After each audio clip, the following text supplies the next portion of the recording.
Hi everyone, welcome back to Madhu series world.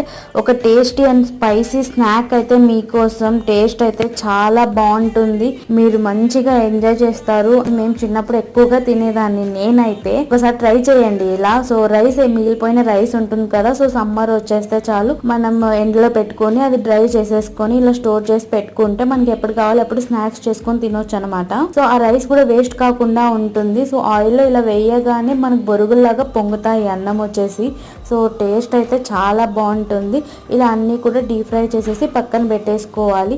ఇప్పుడు శనక్కాయలు కూడా ఫ్రై చేసి యాడ్ చేసుకుందాం. అండ్ పప్పులు బ్రౌన్ కలర్ వచ్చేంత వరకు ఫ్రై చేసేసుకొని పప్పులు కూడా యాడ్ చేసేసుకోవాలి. అండ్ మెయిన్ కరివేపాకు కూడా యాడ్ చేసుకొని సరిపడా salt and red chilli powder add చేసేసి బాగా మిక్స్ చేసేసుకొని సర్వ్ చేసేసుకోవడమే. టేస్ట్ అయితే చాలా బాగుంటుంది, ఒక్కసారి ట్రై చేయండి మిస్ చేయకోకుండా.